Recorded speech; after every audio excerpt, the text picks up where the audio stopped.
I'm Jess, a 26-year-old nurse who's seen enough to know life ain't always a smooth ride. The day that rock band rolled into town was a break from the usual chaos. Their music was my escape, something my soul craved more than my next breath. That night, I decided to let loose, heading to their concert alone, not knowing it'd change my life. The arena was packed, the air electric with anticipation. I wove through the crowd, finding a spot that felt like it was made just for me. That's when I bumped into him, literally. A tall guy with a mischievous smile, wearing a band tee that looked like it had seen better days. "Hey, watch it!" I snapped, more out of surprise than annoyance. "Sorry, didn't see you there," he replied, his grin widening. "You here alone?" "Yeah, and by the looks of it, so are you." I shot back, my defenses up. He laughed, a sound that seemed to cut through the pre-concert buzz. "Name's Tom. And yeah, I wouldn't miss this for the world. These guys are like the soundtrack to my life." "Jess," I said, offering a hand grudgingly. His grip was firm, reassuring somehow. "Same here. Grew up with their music." We chatted as if we'd known each other for years, not minutes. Tom had a way of making me laugh, really laugh, something I hadn't done in a while. When the concert started, we were lost in the music, together yet alone in our little bubble. After the encore, neither of us wanted the night to end. "Know a decent cafe around here?" Tom asked, his eyes searching mine. "Might do. Follow me," I said, leading the way. The cafe was quiet, a stark contrast to the concert's frenzy. We found a secluded corner, our conversation flowing as easily as the coffee. "So, nurse, huh? Bet you've got stories," Tom said, his voice a mix of curiosity and respect. "More than I can count. And what about you? What's your deal?" I asked, leaning in. "I work in IT. Not as exciting as saving lives, but it pays the bills." He shrugged, a hint of humility in his eyes. We talked about everything and nothing, from our craziest dreams to our mundane daily gripes. It felt natural, easy. Before we knew it, hours had passed. "Should probably get going," Tom said reluctantly. "But I don't want this to be the last time we talk." "Me neither," I admitted, feeling a connection I couldn't quite explain. We exchanged phones, typing in our numbers with the promise of a call. As we said goodbye, I felt something shift inside me. Maybe it was the music, the night, or just Tom himself, but I walked away feeling lighter, my heart pounding in my chest. After a few months of dating Tom, the day came to meet his family, or more accurately, his mom. He'd been upfront about living with her, saying she was all he had in terms of family. I respected that. My own family was just my grandma, after all. Tom's place was modest, a cozy little house with a garden that looked like it needed a bit of love. "Mom's inside," he said, a hint of nervousness in his voice as we approached the door. It struck me then how important this was to him, and suddenly, I was the one feeling jittery. The door swung open to reveal a woman in her late 50s, her hair a tangle of curls, eyes sharp as they landed on me. "So, you're Jess," she said, her voice carrying a note that I couldn't quite place. Was it curiosity? Suspicion? "Nice to meet you, Mrs. Johnson," I offered, extending a hand that she took after a brief hesitation. "Call me Linda," she said, leading us into the living room. The place was neat, filled with photos of Tom at various ages. It was clear he was the center of her world. We sat, and Linda wasted no time diving in. "Tom tells me you're a nurse. That's a hard job. You plan on doing that long?" I nodded, sensing where this was heading. "I love my job, but I'm also planning to study further, maybe become a doctor someday." Linda's eyes narrowed a bit. "A doctor, huh? That's a lot of school. Expensive, too." Tom jumped in, trying to smooth the waters. "Mom, Jess is really passionate about her work. It's one of the things I admire about her." Linda turned her gaze to Tom, and then back to me, her expression softening slightly. "Tommy here has always been my rock. After his dad left, it was just the two of us. I've given everything to him, you know. I caught Tom's eye, a silent communication passing between us. I knew this was hard for him, torn between the two most important women in his life. Linda continued. I rely on Tom for a lot. He's been so good to me, giving me half his salary every month. It's only fair, after all I've sacrificed. The air in the room felt heavier, the tension palpable. I didn't know what to say. It was clear Linda expected this arrangement to continue, even with me in the picture. And what about your family, Jess? Linda's question snapped me back to the moment. I was raised by my grandmother, I said, my voice steady. My parents died when I was young. Grandma's all I have. Linda nodded, a strange satisfaction in her eyes. Well, if you and Tom are serious, I'd expect you to contribute as well. $800 a month should cover it. I choked on the tea I'd been sipping. $800? Tom's hand found mine under the table, squeezing it gently. We'll work something out, Mom. Jess and I are a team now. When Tom and I decided to tie the knot, we knew it wouldn't be a lavish affair, but nothing prepared me for the battle over our wedding plans.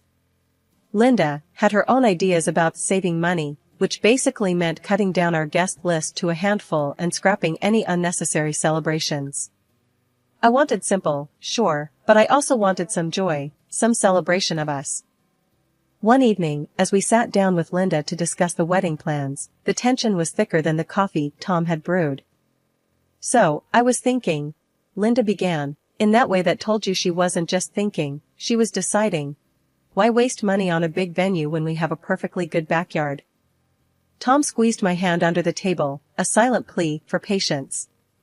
Mom, Jess, and I were hoping for a bit more, celebration.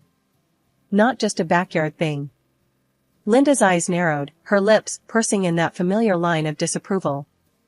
And who's going to pay for this celebration? You too? With what money? I took a deep breath, readying myself. We've been saving, Linda. And it's not like we want something extravagant. Just something a bit more special than the backyard. Linda scoffed. Special? You think spending money you don't have on one day is special? You know what's special? Security. Not starting your married life in debt. I could feel my patience wearing thin, but I held my ground. We understand the value of money, Linda. We're not talking about going into debt. Just a modest celebration at a small venue. We've done the math. Despite Linda's protests, we managed to reach a compromise of sorts, a small venue, close family and friends, and a strict budget. Linda insisted on overseeing the catering, claiming she could cut costs, which meant we ended up with a buffet that was more potluck than professional. On the day of our wedding, the venue looked, well, modest. My grandma, the one person from my family there, whispered to me as I readied myself. This Linda, she's a piece of work, isn't she? Just remember, dear, you're marrying Tom, not his mother. The ceremony was short and sweet. Tom looked handsome, and when I walked down the aisle towards him, the look in his eyes told me we'd made the right choice. It was our moment, and even Linda couldn't tarnish that. At the reception, as guests mingled and the homemade buffet was served, Linda took it upon herself to remind everyone how much money we'd saved. Just think what they can now put towards their future, she announced to a group of our friends, who nodded politely, their expressions a mix of amusement and sympathy. Tom's best man, Mike, a childhood friend who knew the family dynamics all too well, leaned over to us with a grin. Hey, at least she didn't charge entry, right? I laughed, the tension of the past weeks melting away in the warmth of the moment. Tom wrapped an arm around my waist, pulling me close. We did it, Jess. Despite everything, we did it. Yeah, I agreed, leaning my head against his shoulder. And now, we start our lives together, just us. And Linda, Tom added with a wry smile, earning him a playful jab in the ribs from me. Settling into married life with Tom was like navigating a boat on choppy waters. Our tiny rented apartment became our haven, a place where we planned to build our future together. But the shadow of financial strain loomed large over us, darkening even our brightest moments. One chilly evening, as we sat huddled over our budget spreadsheet, the reality of our situation hit me hard. "Look at this, Tom," I said, pointing at the screen. "After rent, bills, and your mom's $800, there's barely anything left for us." Tom rubbed his eyes, weary from the long day. "I know, Jess. But what can we do? Mom depends on that money." I sighed, frustration bubbling inside me. But does she really need that much? We're barely scraping by as it is. And we've been putting off so many things, like fixing the car, and even thinking about a down payment for a house. Tom's expression hardened, a defensive edge creeping into his voice. "Jess, we've been over this. My mom raised me by herself. It's my duty to take care of her now." The argument ended with us in a tense silence, each stewing in our own stubbornness. But it didn't end there.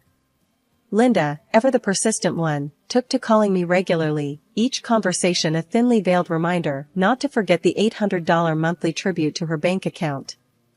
And when calls didn't cut it, she'd appear at our doorstep, lamenting her hard life and hinting heavily that a little more financial support wouldn't go amiss. I did my best to ignore the hints, to smile and nod and change the subject. But it grated on me, the constant pressure, the relentless reminders of a debt Tom felt we owed. Finally, one evening, after another of Linda's visits, I couldn't hold it in any longer. "Tom, we need to talk about your mom," I started, the day's frustrations bubbling to the surface. "I'm tired, Tom. Tired of the hints, the constant pressure for more money. We're saving for a down payment, for our future. Can't she see that?" Tom's face went from puzzled to dark in seconds.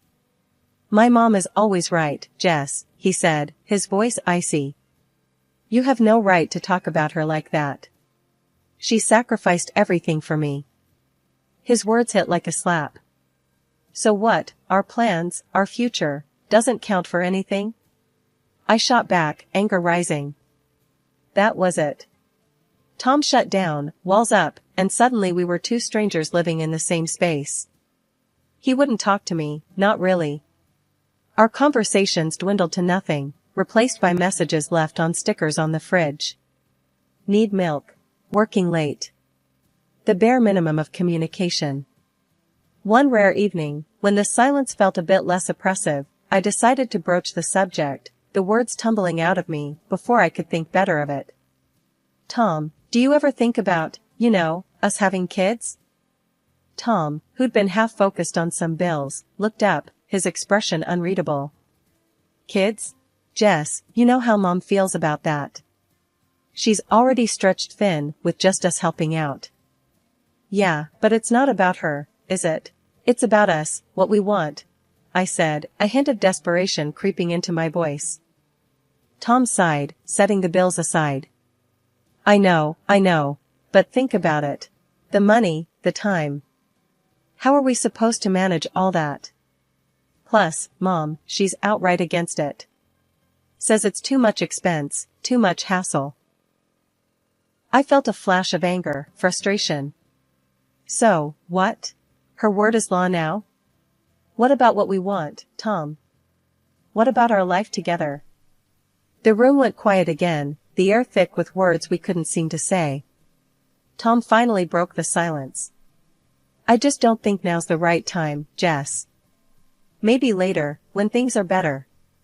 The next day, Linda's unannounced visit threw gasoline on the already smoldering embers. "I heard you two talking about kids," she started, her tone accusatory as if the mere thought was an affront to her. "Yeah, so?" I said, my patience worn thin. Linda's eyes narrowed. "So, you think you can just bring kids into this mess? You can barely take care of yourselves. Where do you think the money for that will come from? Out of what you should be giving me?" Her words stung, not because they were true, but because of the blatant disregard for our autonomy, our desires as a couple. "It's our life, Linda. Our decision," I shot back, my voice firm. "Your decision? No, my son's decision. And he knows better than to make a foolish mistake like that," Linda countered, her voice rising. The argument spiraled from there, voices raising, words that couldn't be taken back flying between us. It ended with me saying something I'd never thought I'd have to. Maybe we shouldn't see each other for a while. This is too much. Linda left in a huff, and Tom, when he found out, sided with her. Our home felt more like a battleground, each of us entrenched in our positions, the idea of starting a family now a no man's land between us. It started with a phone notification that blinked innocently enough, but held a punch that knocked the wind out of me. Tom had transferred $1,000 to his mom this month, not the usual $800. My mind raced, confusion and anger swirling together. When I confronted him, his response was as cold as the look in his eyes. "It's my decision, Jess. It's for my mom," he said, his voice flat, leaving no room for discussion.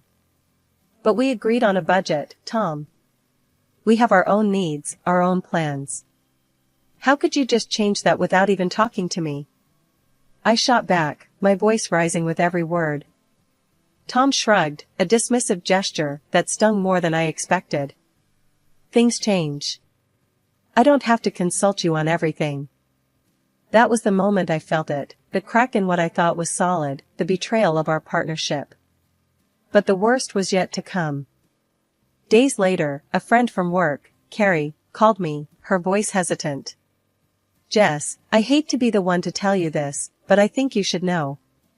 She trailed off, the pause heavy with dread. "What is it, Carrie?" I urged, a sinking feeling in my stomach. "I saw Tom's profile on a dating site. He even messaged me, not realizing who I was at first." "I'm so sorry," she finished, her voice a mix of sympathy and discomfort. My world stopped. The air left my lungs in a rush, and I felt dizzy. "Are you sure?" I managed to whisper, clinging to a thread of hope that it was all a mistake. "Yes, I'm sure. I can send you the screenshots if you want," Carrie offered, and true to her word, she did. The evidence was undeniable. There was Tom's picture, his profile, and the messages he'd sent, flirting, suggesting they meet up. The betrayal cut deep, a wound I wasn't sure could ever heal. When Tom came home that night, I was waiting, the screenshots glowing accusingly on my tablet. His reaction was one of shock, then anger, not at being caught but at being confronted.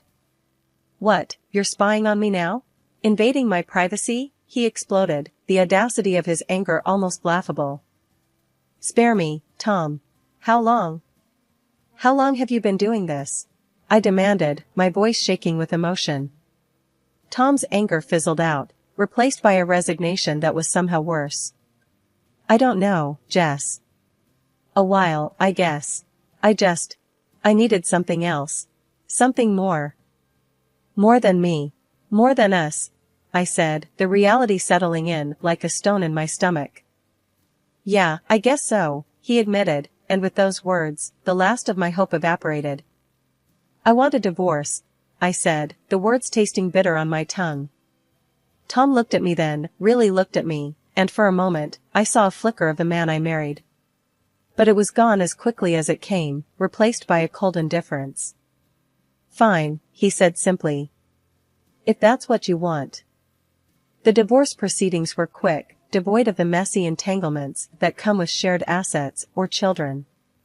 I moved back to my grandmother's house, the only place that still felt like home, carrying with me the pain of betrayal, but also a sense of relief. 3 months post-divorce, and life had started to settle into a new kind of normal, or as normal as it could get without Tom and his mom, Linda, in the picture. That is until my world got rocked again, but this time by loss. My grandmother passed away, leaving behind a void no one could fill. Along with the heartache came a surprise. She left me her house and a hefty sum of $800,000. Just when I thought things couldn't get any more surreal, Linda showed up at my doorstep, bursting with a kind of frantic excitement that felt out of place given the recent funeral. "Jess, darling. I heard about your inheritance. What a blessing." Linda gushed, not wasting a second on pleasantries. I stared at her, incredulous. "Linda, what are you doing here?" She brushed past me into the house, as if we were still family. "Now that you've come into this money, you can surely afford to help me out a bit more." Not just the usual $1,000, but maybe double that? And, oh, a small gift wouldn't hurt. Something nice, expensive. Her words were like a slap in the face, each one more absurd than the last. But it was her next statement that really threw me. And since you're so well off now, I suppose it's okay for you to have a baby with Tom. I mean, with this kind of money, why not? I couldn't help it, laughter bubbled up from within me, loud and uncontrollable. Linda looked at me as if I'd lost my mind. Linda, you do know Tom and I are divorced, right? 3 months ago. Your son and I are done. Over.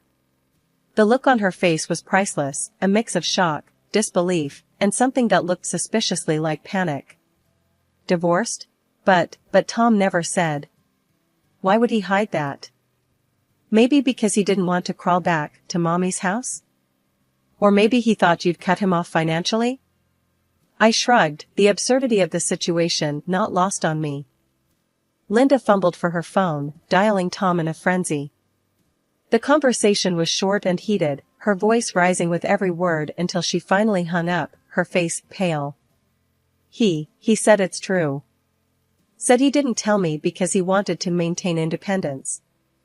Independence. Now he tells me this, when we could have been rich. Linda, it's time for you to go, I said, my patience wearing thin. She stood, defeated, but then, with a last-ditch effort, she turned to me. Jess, can't you reconsider? For the sake of the family? Tom made a mistake, but surely. I cut her off with another round of laughter. Linda, there is no family, not between me and Tom. And after everything, you really think I'd go back to him? Please, leave. One morning, as I sat in the kitchen with a cup of coffee, the sun casting gentle patterns on the table, there was a knock at the door. Hesitant, I approached, half expecting Linda or, worse, Tom, to be on the other side. Instead, I found an old friend from nursing school, Maya, her face bright with a smile that was both comforting and contagious. I heard about your grandma, Jess. I'm so sorry. And then I heard about, well, everything else, Maya said, stepping inside as I waved her in. We sat down, and over coffee, we caught up on life, on the turns mine had taken, and on her adventures since we last spoke.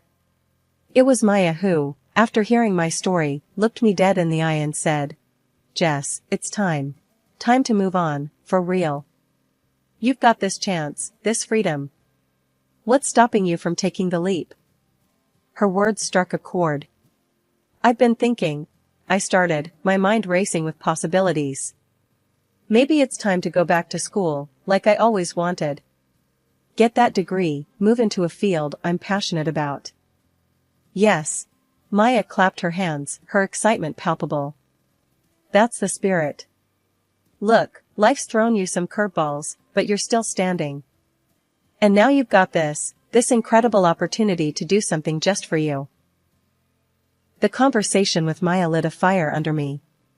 It was the push I needed to finally make a decision, to move forward with purpose. I started researching programs that night, my heart set on advancing my career in a way I'd only ever dreamed of. But life has a funny way of testing you. Just as I was settling into this new chapter, Tom appeared on my doorstep one evening, looking every bit the man I once thought I knew. Jess, can we talk? He asked, a nervous edge to his voice I wasn't used to. I hesitated, a part of me curious, another part wary. All right, Tom. Talk. He shuffled uncomfortably, looking around as if searching for the right words in the air around him. I heard about your inheritance. And about what you're doing with it. Going back to school, that's great, Jess. I raised an eyebrow, crossing my arms. Thanks, Tom. Was there something else? He sighed, a deep, weary sound. I guess I just wanted to see if there was a chance for us.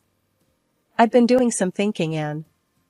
No, Tom, I cut him off, my voice firm, but not unkind. There's no chance for us. Not anymore. I've moved on, really moved on. And you should too. As he turned to leave, I felt a weight lift, a final closure on a chapter that had dragged on too long. In the days that followed, I found myself more focused, more determined. I was building a life on my own terms, free from the expectations and disappointments of the past. My studies gave me a sense of direction, and my grandmother's inheritance allowed me the freedom to pursue my dreams without restraint.